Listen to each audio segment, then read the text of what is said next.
Smart School announces registrations for new admissions for class 11th and 12th. Admission open till availability of seats. Visit www.spsmartschools.com.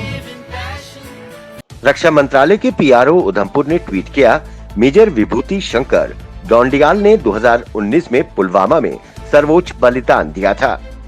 उन्हें SCP से सम्मानित किया गया था। शनिवार को उनकी पत्नी निकिता कौल ने भारतीय सेना की वर्दी पहनी और उन्हें सही मायने में उन्होंने अपने पति को श्रद्धांजलि दी। कोरोना वायरस की दूसरी लहर में जब लोगों की सांसें उखड़ने लगीं, उन्हें ऑक्सीजन की जरूरत महसूस होने लगी, तो सबसे ज्यादा समस्या सरकार के लिए भी कोरोना मरीजों के लिए ऑक्सीजन और ऑक्सीजन सिलेंडर के साथ लगने वाले फ्लो मीटर की पूर्ति करने में परेशानी आने लगी। ऐसे में कालाबाजारी भी शुरू हो गई। बाजार में हिसाब से उपकरण न मिलने के कारण उसकी कमी होने लगी। उधर इस महामारी के बीच एक समाज सेवी संस्था ह्यूमन जम्मू भी कोरोना संक्रमित लोगों की मदद कर रही थी और अब उन्होंने इस फ्लो मीटर की कमी को महसूस किया और बना डाला made in Jammu flow meter, जो इस संस्था की ओर से मरीजों को फ्री मुहैया करवाया जा रहा है। इस फ्लो मीटर को बनाने में इंजीनियर किरण बादल और इंजीनियर सिद्धार्थ भट्ट की भूमिका अहम मानी जा रही है। जम्मू के भगवती नगर में डीआरडीओ द्वारा बनाए गए अस्थायी कोविड अस्पताल का उपराज्यपाल मनोज सिन्हा द्वारा उद्घाटन किया गया। ये 500 बिस्तरों वाला अस्पताल बनकर तैयार हो चुका है। अपनी तरह का ये जम्मू संभाग में पहला अस्थायी अस्पताल है। इसमें 125 बिस्तर आईसीयू के हैं, जबकि 375 बिस्तर ऑक्सीजन की सुविधा वाले हैं। वहीं एक अधिकारी ने जानकारी दी कि विभिन्न ट्रायल्स चल रहे हैं और वो जल्द मुकम्मल हो जाएंगे और हम 1 जून से अस्पताल में मरीजों को लेना शुरू कर देंगे। कोरोना कर्फ्यू लॉकडाउन का असर वैष्णो देवी यात्रा पर भी देखने को मिला, परंतु जैसे जैसे कोरोना संक्रमितों का आंकड़ा कम होता जा रहा है, वैसे वैसे माता वैष्णो देवी के श्रद्धालुओं की संख्या थोड़ी बहुत बढ़नी शुरू हुई है। स्थानीय श्रद्धालुओं के साथ साथ बाहरी राज्यों से भी इक्के दुक्के श्रद्धालु आना शुरू हो चुके हैं।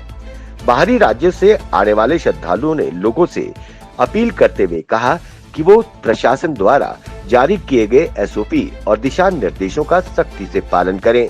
उन्होंने कहा कि हमने माता वैष्णो देवी से प्रार्थना की है कि इस बीमारी से सबको छुटकारा मिले।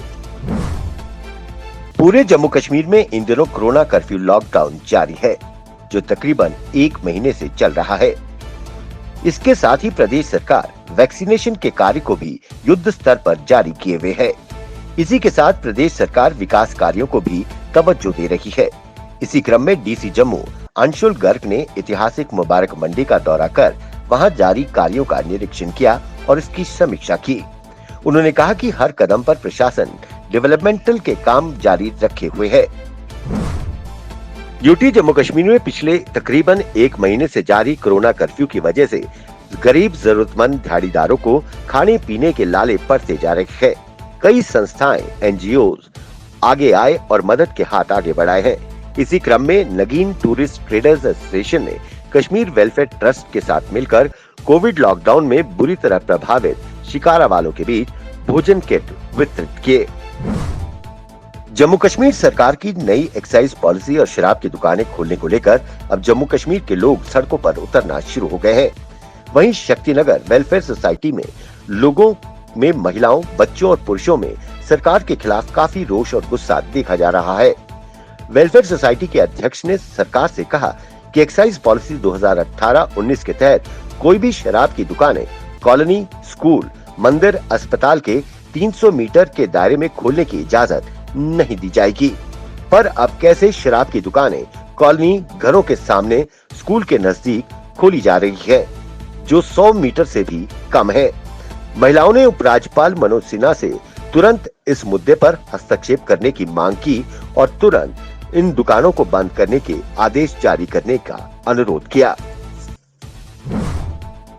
कश्मीर घाटी के श्रीनगर में सेक्रेटरी टूरिज्म ने कोरोना वैक्सीनेशन को लेकर डल लेक में शिकारा वाले और हाउस बोट ओनर्स के साथ 18 से 44 आयु वर्ग के लोगों के वैक्सीनेशन के मुद्दे को लेकर चर्चा की।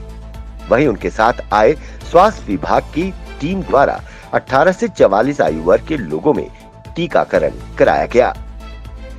एक अधिकारी ने जानकारी दी कि प्रशासन ने हाई रिस्क और टारगेटेड ग्रुप को प्रायोरिटी के हिसाब से वैक्सीन लगाने का जिम्मा सौंपा है। उन्होंने कहा कि हमें होटल्स, हाउसबोट और शिकारा वालों का पूरा ताउन मिल रहा है। लोग आगे बढ़कर वैक्सीन लगा रहे हैं। इंडियन प्रीमियर लीग आईपीएल के फैंस के लिए बड़ी खुशखबरी है।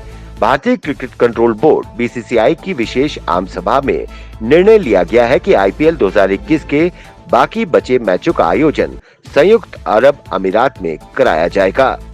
इस बैठक में आईपीएल 2021 के बचे हुए मैचों को यूएई में कराने के फैसले पर मुहर लगा दी गई है। आईपीएल 18 सितंबर से 10 अक्टूबर के बीच होने की संभावना है। बीसीसीआई की बैठक के बाद बीसीसीआई के उपाध्यक्ष राजीव शुक्ला ने इसकी जानकारी दी।